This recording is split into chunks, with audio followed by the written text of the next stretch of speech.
Hello students,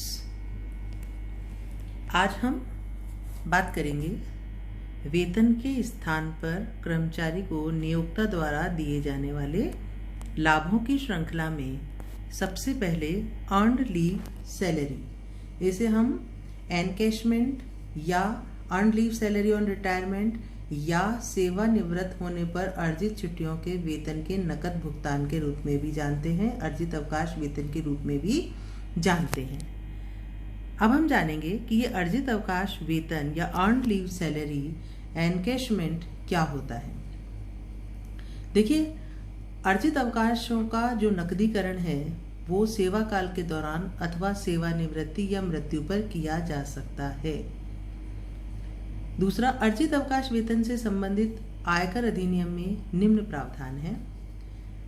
देखो, अगर सेवा काल के दौरान कर्मचारी को अर्जित अवकाश वेतन मिलता है तो वो सभी के लिए कर योग्य होता है। हम जब अर्जित अवकाश की बात कर रहे हैं तो नट शेल में मैं आपको ये बता देना चाहती हूँ कि ये अर्जित अवकाश क्या होते हैं। क्या होता है, देखिए, जब कर्मचारी अपने नियोक्ता के यहाँ सेवाएं देता है तो उसे सेवा काल के दौरान कुछ अवकाश भी स्वीकृत किए जाते हैं। यदि कर्मचारी सेवा में रहते हुए इन अवकाशों का उपभोग नहीं करता है, अर्थात ये अवकाश वो नहीं लेता है, तो उसके बदले नियोक्ता द्वारा उसकी सेवानिवृत्ति पर या उसकी मृत्यु होने पर उसे यह अर्जित अवकाश वेतन दिया जाता है। तो यदि कर्मचारी ने, मान लीजिए, सेवा काल के दौरान ही अपने इस अर्जित अवकाश को, इस अर्न्ड लीव को यदि सरेंडर कर दिया है, समर्पित कर दिया है, तो वो सभी कर्मचारियों के लिए कर योग्य होता है, चाहे वो सरकारी कर्मचारी हो चाहे वो गैर सरकारी कर्मचारी हो। परंतु यदि सेवानिवृत्ति पर कर्मचारी को अर्जित अवकाश वेतन प्राप्त होता है तो उसके लिए अलग अलग नियम निर्धारित किए गए हैं। केंद्रीय एवं राज्य सरकार के कर्मचारियों द्वारा सेवानिवृत्ति होने पर अर्जित छुट्टियों की अवधि के लिए जो भी उसे नकद भुगतान मिलता है वो पूर्णतया कर मुक्त होता है। तो नटशेल में हम इसको सरकारी कर्मचारी कह सकते हैं या फिर केंद्रीय एवं राज्य सरकार के कर्मचारी हम इसे कह सकते हैं। अब दूसरी श्रेणी में आते हैं गैर सरकारी कर्मचारी, अर्ध सरकारी कर्मचारी एवं स्थानीय सत्ता के कर्मचारी। देखो, यदि गैर सरकारी कर्मचारियों को सेवानिवृत्ति पर अर्जित छुट्टियों की अवधि के लिए इस संबंध में कोई राशि दी जाती है तो हम 4 राशियां लेते हैं।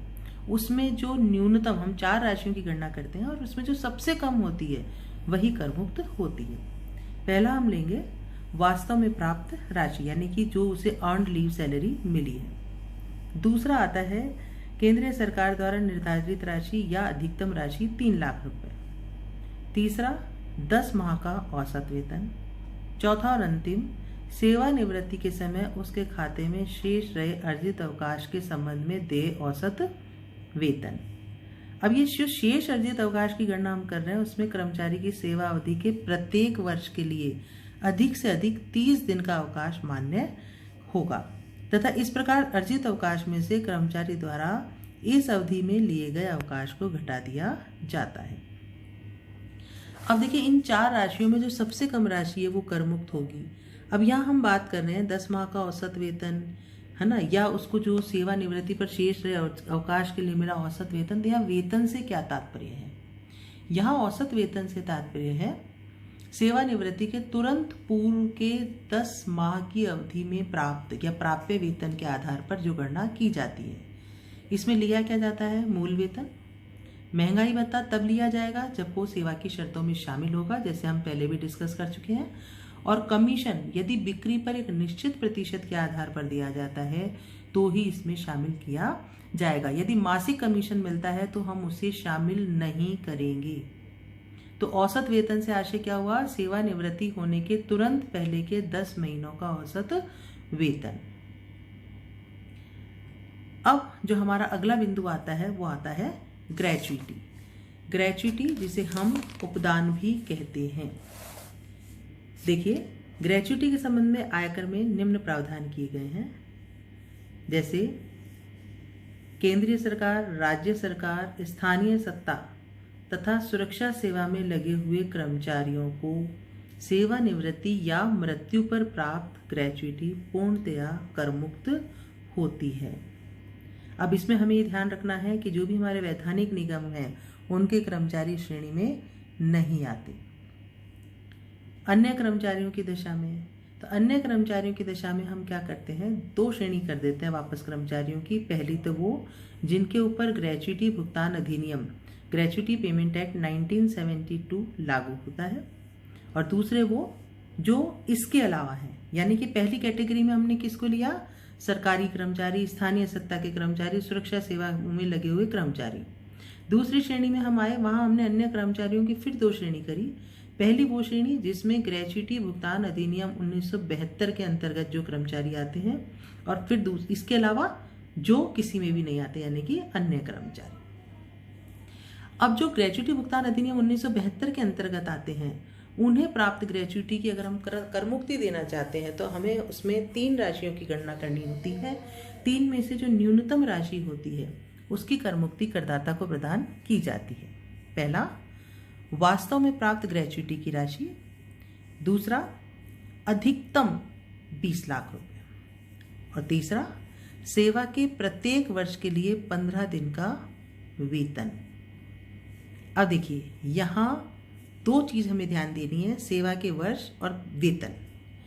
वेतन में क्या लिया जाएगा कि जिस माह कर्मचारी सेवानिवृत्त हो रहा है उस माह से तुरंत पूर्व के माह का अंतिम माह जो उसका है, उसका मूल वेतन और महंगाई भत्ता दोनों को हम शामिल करके 26 से हम उसे डिवाइड करते हैं, और जो आता है वो हमारे पास औसत वेतन आता है।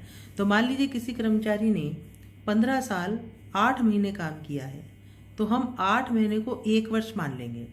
ठीक है, तो 15 साल 8 महीने यानी कि 16 वर्ष, मल्टीप्लाई बाय 15 मल्टीप्लाई बाय मूल वेतन और महंगाई भत्ते को कंपल्सरी ऐड करके उसको 26 से डिवाइड करेंगे। तो ये हमारी तीसरी राशि की गणना होगी। अब सेवा वर्ष से क्या आशय है, सेवा अवधि में मास भी सम्मिलित होने पर 6 माह से अधिक की अवधि को 1 वर्ष मान लिया जाता है। ठीक है, अब आते हैं हम अन्य कर्मचारियों की दशा में। अच्छा, एक चीज मैं इसमें और बताना चाहूंगी, जैसे मैंने आपको कहा कि मूल वेतन में महंगाई भत्ता अनिवार्य रूप से शामिल किया जाता है, चाहे वो सेवा की शर्तों में सम्मिलित हो या नहीं हो। इससे पहले हमने जब भी पढ़ा है, हमने ज्यादातर ये देखा है कि महंगाई भत्ता हम तभी शामिल कर रहे हैं जबकि वो सेवा की शर्तों में शामिल हो। अब मान लीजिए किसी कर्मचारी को महंगाई भत्ता मिलता ही नहीं है, तो फिर हम क्या करेंगे, मूल वेतन को ही 26 से विभाजित करेंगे, 26 से डिवाइड करेंगे। अब आते हैं वो कर्मचारी जो कि ग्रेच्युटी पेमेंट एक्ट 1972 में भी नहीं आते हैं। अब हमें क्या करना है, उनके लिए भी हमें 3 राशियों की हम गणना करेंगे, और फिर उनमें से जो न्यूनतम राशि होगी उसकी करमुक्ति करदाता को प्रदान की जाएगी। सबसे पहले प्राप्त वास्तविक राशि, दूसरा 20 लाख जो कि अधिकतम करमुक्ति की राशि है, और तीसरा प्रत्येक पूर्ण वर्ष के लिए सेवा के आधे माह का वेतन, यानी कि average salary into 1/2 into period of service year. अब यह पीरियड ऑफ सर्विस ईयर का मतलब क्या है, कंप्लीटेड ईयर। सेवा अवधि में मास को छोड़ दिया जाता है। मान लीजिए कि अगर किसी कर्मचारी ने अपने नियोक्ता के यहाँ 15 साल 11 महीने भी सेवाएं दी है, 15 साल 11 महीने भी सेवाएं दी है, तो हम 15 वर्ष ही मानेंगे, हम 11 महीने को छोड़ देंगे। तो आप सभी विद्यार्थी, सभी स्टूडेंट्स इस बात पे ध्यान दें कि ग्रेच्युटी पेमेंट एक्ट में क्या होता है, हम अगर 6 माह से अधिक की अवधि है तो उसे पूरा 1 साल मान के उसके सेवा वर्ष में शामिल कर देते हैं, जबकि जिन पर ग्रेच्युटी पेमेंट एक्ट 1972 भी अप्लाई नहीं हो रहा है, ऐसे कर्मचारियों की दशा में क्या होता है कि वहां सेवा अवधि में, सेवा के वर्षों में हम माह को छोड़ देते हैं। तो आपको ये बात ध्यान रखनी है। इसके अलावा हमें जो, जैसे हमने एवरेज सैलरी की अगर बात की है, तो यहाँ वेतन से क्या तात्पर्य है, यहाँ वेतन से तात्पर्य है तुरंत पूर्व के, यानी कि जिस माह वो सेवानिवृत्त हो रहा है उसके अवकाश ग्रहण जो वो कर रहा है, या कार्य से अयोग्य हो रहा है, या उसको नौकरी से हटाया जा रहा है, किसी दशा में भी अगर हम मान लीजिए उसकी औसत मासिक वेतन की गणना करने जा रहे हैं, तो तुरंत पूर्व के 10 माह का मूल वेतन प्लस महंगाई भत्ता यदि वो सेवा की शर्तों के अनुरूप है, प्लस बिक्री पर निश्चित दर से कमीशन, या वापस मैं एक ही बात दोहराऊंगी, पुनः एक ही बात दोहराऊंगी स्टूडेंट्स, कि हम मासिक कमीशन जो प्रतिमाह फिक्स आधार पर दिया जाता है उसे शामिल नहीं करेंगे। यानी कि हमें औसत मासिक वेतन की गणना करते समय तुरंत पूर्व के 10 माह का मूल वेतन, महंगाई भत्ता यदि सेवा की शर्तों के अनुसार है, और बिक्री पर कमीशन यदि निश्चित दर से दिया जाता है, उन तीनों का योग करके हम उसे 10 से विभाजित करते हैं और ज्ञात राशि हमारा औसत मासिक वेतन कहलाती है। तो जो हमारा तीसरा बिंदु है, इसमें एवरेज सैलरी को हम इस तरह से ज्ञात करेंगे, विथ 1.5 और पीरियड ऑफ सर्विस ईयर, जैसा कि मैंने आपको बताया कि यदि उसने कुछ वर्ष, मतलब वर्ष के साथ माह भी यदि शामिल है, 11 वर्ष 11 माह या 11 वर्ष 10 माह, तो हम 11 वर्ष ही मानेंगे, माह को हम क्या करेंगे, छोड़ देंगे। इस तरह से ज्ञात राशियों में जो सबसे कम राशि होगी वही कर मुक्त ग्रेच्युटी कहलाएगी। इसी तरीके से मान लीजिए यदि किसी करदाता को गत वर्ष में एक से अधिक नियोक्ताओं से ग्रेच्युटी की राशि प्राप्त होती है, तो प्रत्येक नियोक्ता से प्राप्त ग्रेच्युटी का करमुक्त जो भाग होगा वो हम अलग अलग ज्ञात करेंगे, ठीक है ना। और इसी तरीके से जैसे हमने किया है वैसे अलग अलग ज्ञात करेंगे, परंतु कुल कर मुक्ति उसे 20 लाख रुपए से अधिक नहीं मिलेंगी, ये आपको ध्यान रखना है। मान लीजिए एक कर्मचारी ने ABC 3 नियोक्ताओं के यहाँ अपनी सेवाएं दी। ए नियोक्ता के यहाँ उसकी कर मुक्त राशि आती है 4 लाख रुपए न्यूनतम, बी के यहाँ यदि उसकी आ जाती है 9 लाख रुपए, और सी के यहाँ यदि मान लीजिए उसकी आ जाती है 11 लाख रुपए, तो 11 + 9 + 4 24 लाख उसकी कर मुक्त ग्रेच्युटी होती है। तो अधिकतम उसे हम 20 लाख की ही कर मुक्ति प्रदान करेंगे। तो जो ये अधिकतम राशि जो मैं लिख रही हूँ, वो चाहे एक से अधिक कितने भी नियोक्ताओं के यहाँ काम करें, उसे अधिकतम कर मुक्ति 20 लाख की ही मिलेगी। तो मैं समझती हूँ आपको जो अर्जित अवकाश वेतन है और ग्रेच्युटी जो है वो समझ आई होगी। ग्रेच्युटी के संबंध में मैं फिर से एक बार रिवाइज कर देती हूँ।